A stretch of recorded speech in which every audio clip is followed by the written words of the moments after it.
Warning. Warning. Warning. Warning. You are entering into the unplugged mind of Paul Clough. Too late. Personal Development Unplugged. You are entering into the darkest, deepest parts of the mind of Paul Clough.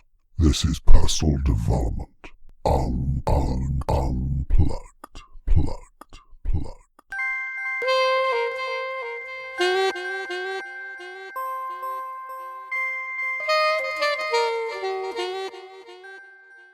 An alternative to anxiety and worry. What a great title, isn't it? Great title. Well, it is Cloughy, if you can back it up. And I can back it up, I assure you. But first of all, let's just think for a minute. And this will probably be a little bit of me. And let's see how it matches with your experience. How do we experience anxiety, worry? Well, for me, when something happens like that, I get a weird feeling in my tummy. It's really quite low in my tummy. And it's not really the most pleasant of feelings, but hey, that's what it is. I might get butterflies, and it's more than butterflies. It's more intense because it's like having 10 times more butterflies than butterflies.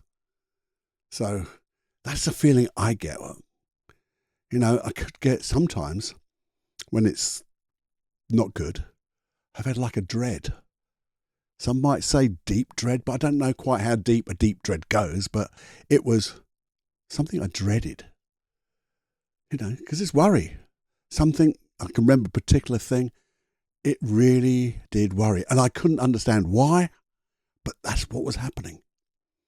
And when I thought about it, that was my heart. You know, it wasn't going into palpitations, but it was quickening. And it made everything so intense. And you know what the weird thing is? The weird thing is the bloody thing wasn't even happening in real life. The thing I'm thinking about now, I was in another bloody country to the thing I was worried about. Yet the feelings were shit. And they were continuous.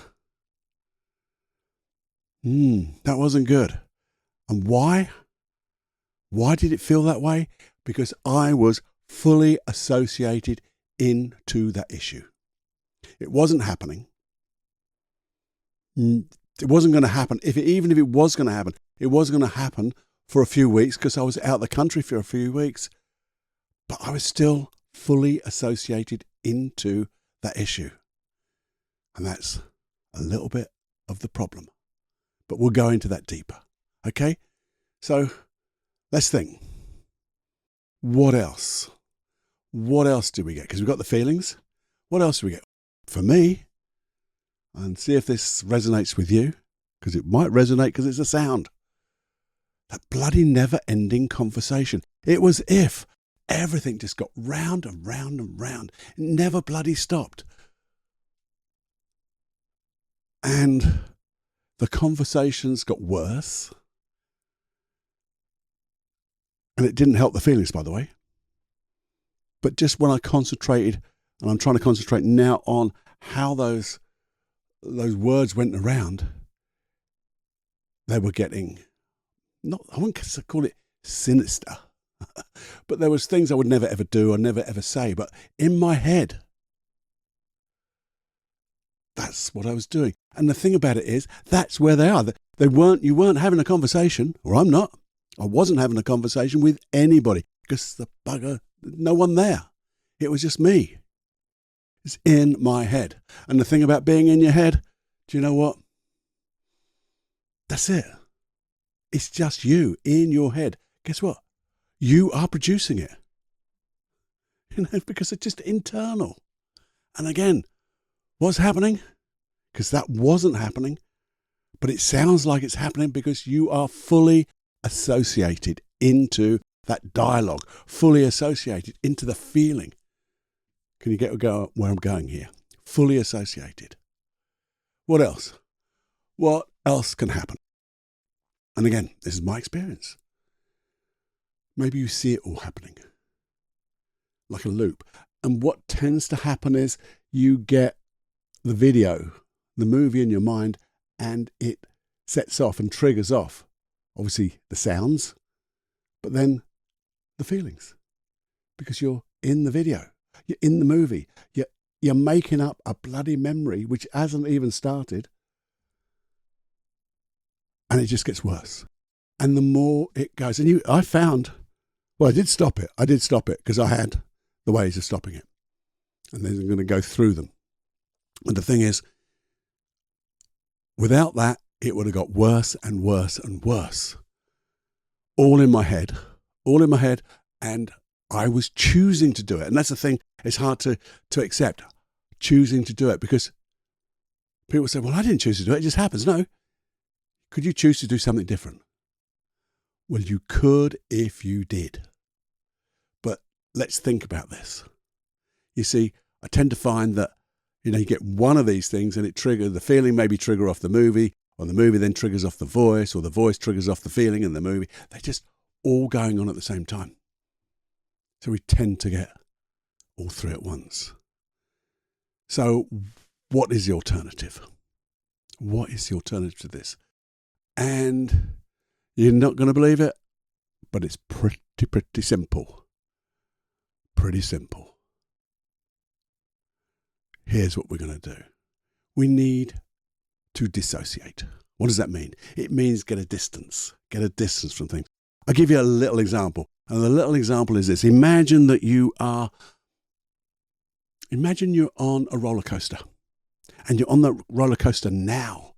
And what happens is you're going up that slope, and you're in there, and as you look over the hill, as he's going down, whoa, you feel it all again, don't you?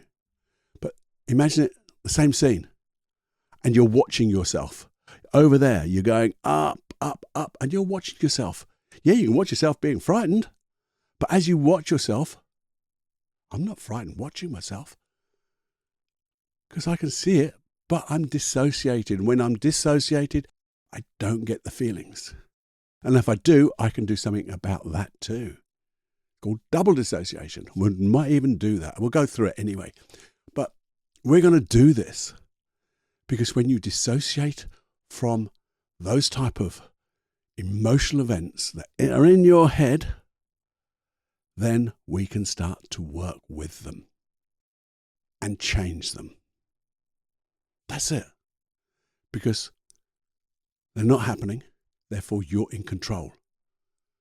And all we need is a little bit of distance. So are you ready to play? Will you play with me? Because if you play with me, we can do something. I got to do that. There we go.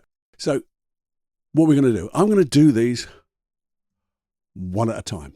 One at a time, and then we'll just go on. Because then we're going to put them all together. So let's do them individually. Let's take that feeling. Now think of that feeling. You see, what we do is we're going to set an intention. Always set an intention by acknowledging the feeling. It's here. We're not accepting it. I keep talking about this over and over again. We're not accepting it as being okay. We're just acknowledging, yeah, I've got this feeling. Because it's true. It's happening in my body. I'm choosing to let it happen. And my intention is to find a better way. Because we know the positive intention of having this worry, having this anxiety, is to prepare us for a particular event. That's all it is. But it's overwhelming. Because when I get worry and anxiety, I cannot prepare. And because I'm not preparing, because I can't prepare, because I'm getting overwhelmed, that's why it does it even more intensely. Because it says you're not preparing. Look how bad it could be. And I'm still not. I'm overwhelmed. Look, oh no, you've got to do it even worse. Make it even worse to make you get off your ass, get on, do something. But let's just rewind that for a minute. I acknowledge the feeling. My intention is, I just say to myself, do you know what? I just want to understand and find a better way. I understand the intention to protect me, to get me to do stuff, but it's not working. I wonder if there's a better way. And with that, I put my hand on that feeling, where it is in my body, roughly. Put my mind into it. And we've talked about this before in noticing various things about it. Maybe the colour, the weight, the shape. It was all in the last longer podcast. But as you put your hand on it, physically, draw it out. Imagine you could get hold of it in your hand and pull it out. And as it's out there in your hand, just pull it outside. Even just doing that to dissociate yourself from it, the feeling will subside because it's over here. You've got it in your hand. Now, you could throw it away, but if you did, it'll probably come back because you haven't done anything with it. But when we pull it outside, we can go, okay, I could push it further away to give me a bit more space. I'm now more dissociated. But with this space, what I'm going to do with this space? Well, I'm going to think, what would be a better emotion to have? Now, some may say, well, I want total confidence. Well, no, that's a bloody great big jump from feeling shit scared to I want super confidence. It's too big a jump. You can't do that. Well, maybe you could. That's too general. But generally, it's too big a jump. So you think of, well, if I could just make it a little bit better, I would make it a neutral feeling. Just neutral. So it's not positive, it's not negative, it's neutral. So what would a neutral feeling? And just think back to a time in your life when you just had a neutral feeling. Oh, I can think about it now. What does neutral feel like? Well, it feels just like this. And feel it. Because when you feel it, you've got it. You've chosen to feel this. And then you feel, well, now I'm neutral. I can move it a little bit more. Because I think neutral's okay. But maybe I just want a calm experience, a calm feeling. So I can deal. So then when I'm calm, I can see options. When I'm calm, I can see what I need to do. When I'm calm, I can prepare. Oh, isn't that what my unconscious mind was trying to make me do? Prepare? Yeah. So imagine now from neutral, holding it in your hand. Neutral. Now change it to think of a time when you've been calm. And this is where we really think about it. Think of a time when you've been calm. Or you fill in the blank what you believe would be the most appropriate emotion to have for your issue, your event you're looking at. And if it's calm, I'd go, okay, let me think of a specific time, not generally, just a specific time when I was just calm. And go back in my mind. Go back there now to that memory. Go into that memory again. Go into me in that memory again.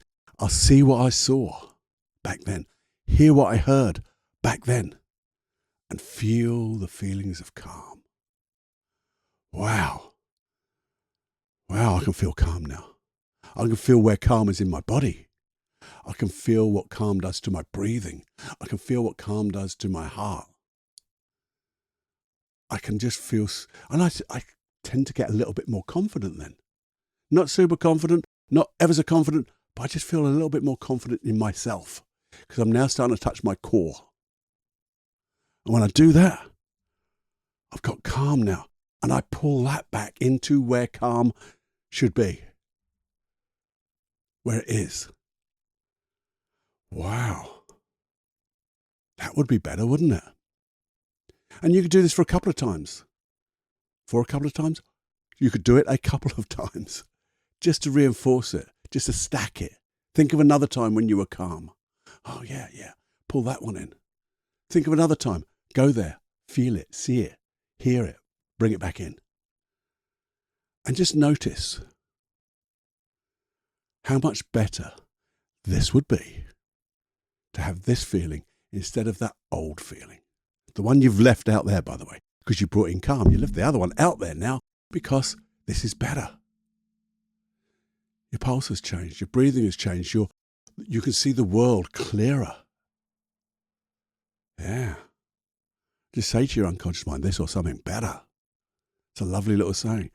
And now I believe your unconscious mind has to pick a better way. If you found a better way, and you have now chosen a better way, and you've also said to your unconscious mind, can you find a better way? This or something better? Okay. Then we go to the voices. Do you remember those voices? Yeah, that going in your mind. What can you do with that to get a little further distance? Well, to get distance, when voices are at distance, what happens to them? The volumes change. So reduce the volume. Imagine you've got a volume control and you just turn down the volume of the voice so it goes quieter and quieter. Yeah, so it's in effect you're pushing it away. Maybe just change the pitch a little bit. So it goes into a silly little voice or a sexy little voice. And I don't know why I think that's sexy because I know it isn't. But you know what I mean. You could change the speed of it. You could make it into a stutter. Make it into a cartoon type stutter. And when you've pushed it away, reduce the volume, change the pitch, give it that jiggity jaggedy, jiggity jaggedy. It's like having a CD player. Remember the old CDs? If you scratch it enough times, it won't bloody play. And now you're going to associate to that. But think, what would be a better way? Just think what would be, well, I don't want that voice. I want to be able to think clearly with my own voice. I don't want to have, so what is my own voice when I'm thinking calmly? Remember that feeling? What was my voice when I'm speaking calmly? That feels, I can think better when I'm thinking with this voice and not that other shitty voice over there that I've now pushed over there, turned it right down. Because after a while you can turn it right down to 0.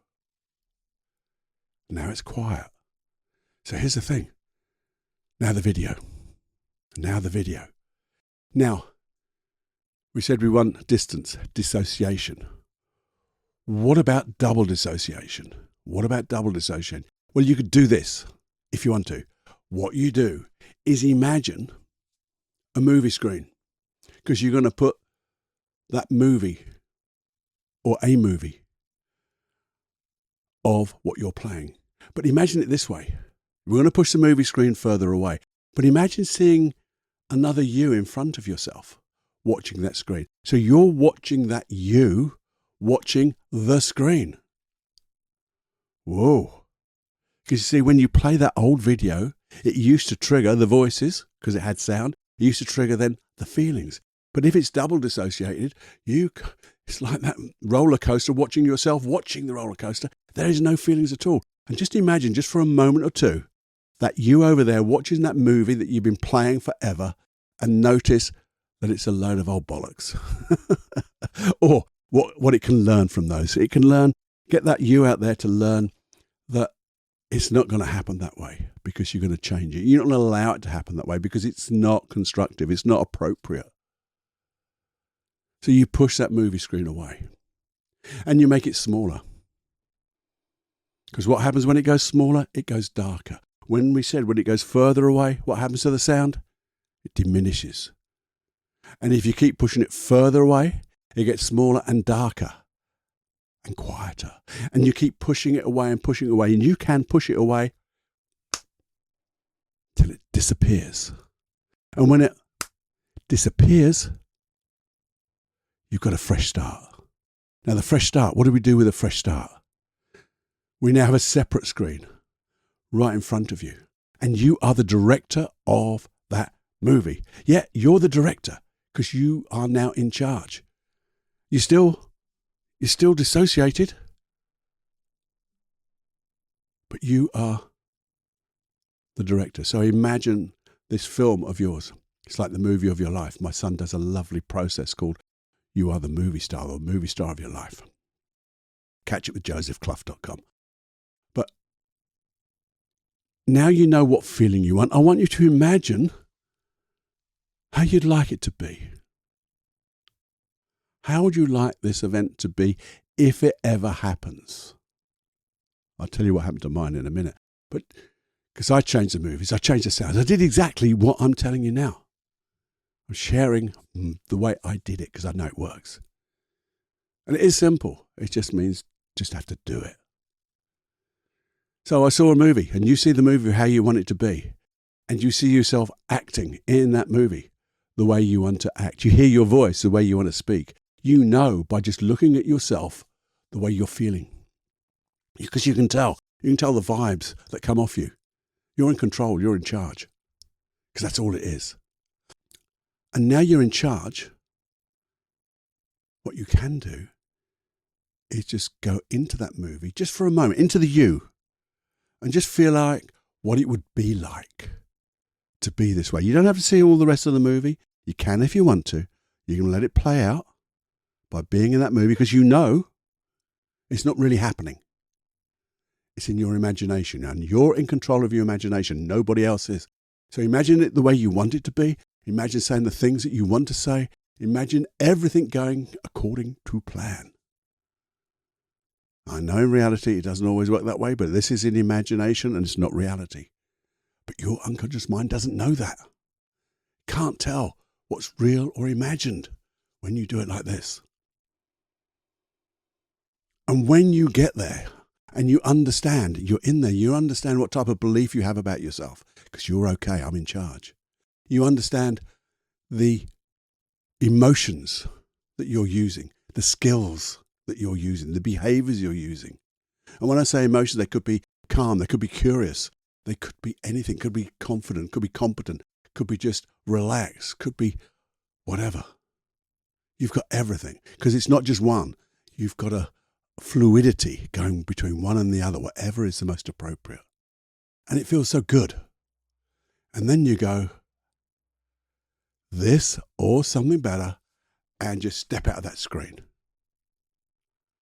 And let it go. Let it go. You don't need to think about it again. You can if you want to, because you're going to think about this is the right way. This is the most appropriate way. You just ask your unconscious mind, if this is going to happen, this is the way I want it to happen. These are the resources I want. These are the things that I want to believe in, the way I want to feel, because this is so much better than that shit I had before. To choose this or something better. Now here's what generally happens. For me, this thing I was really worried about, guess what?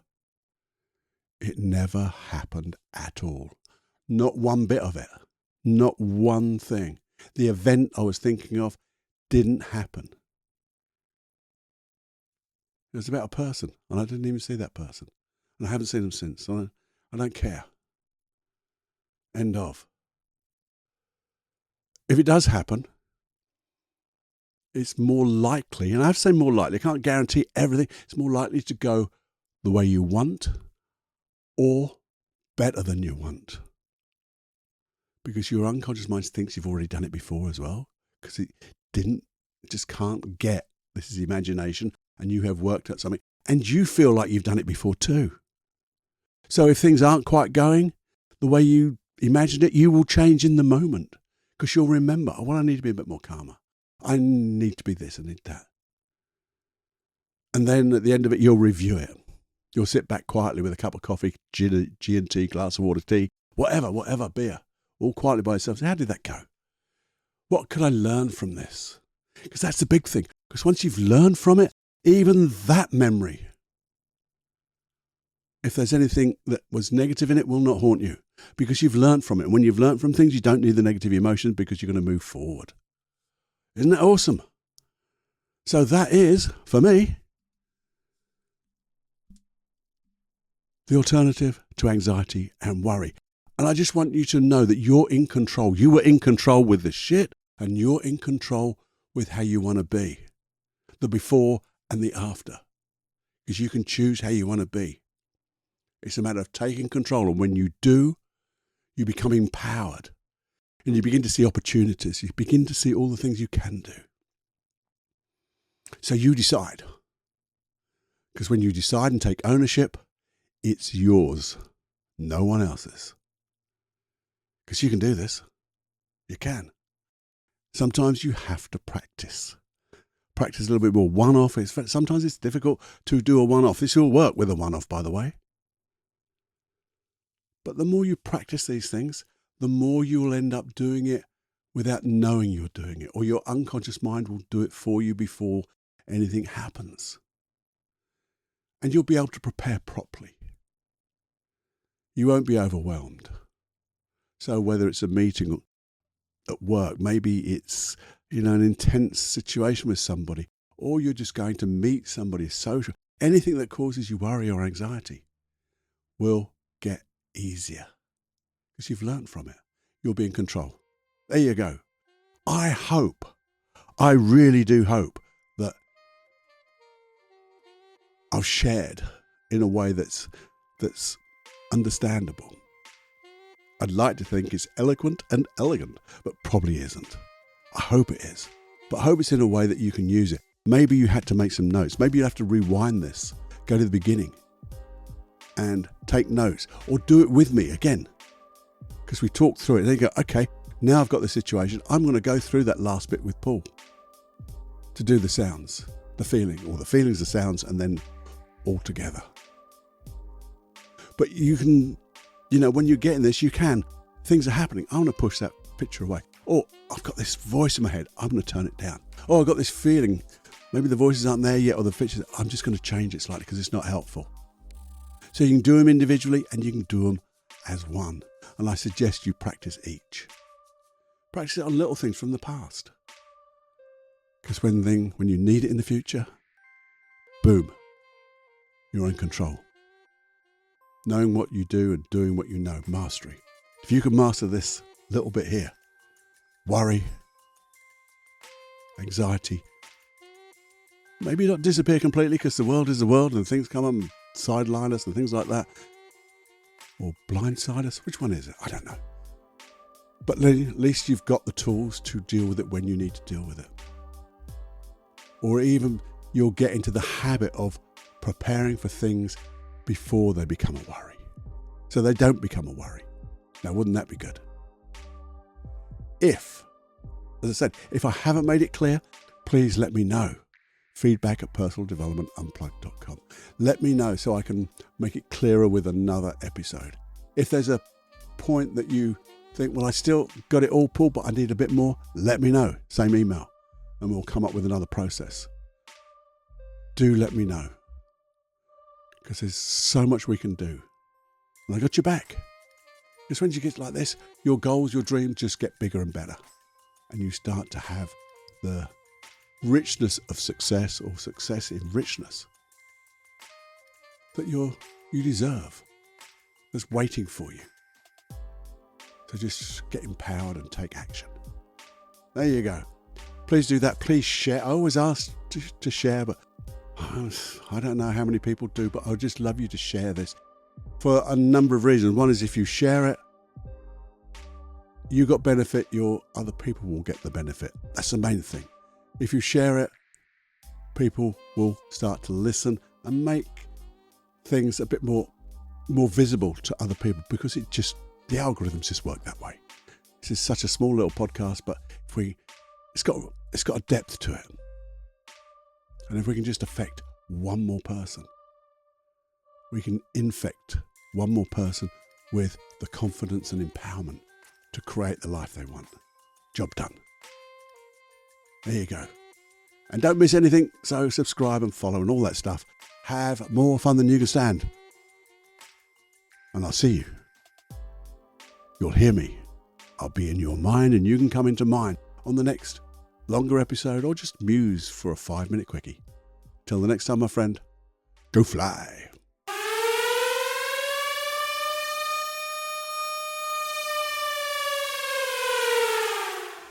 Warning, you are now leaving the unplugged mind of Paul Clough. It's time to fly on your own.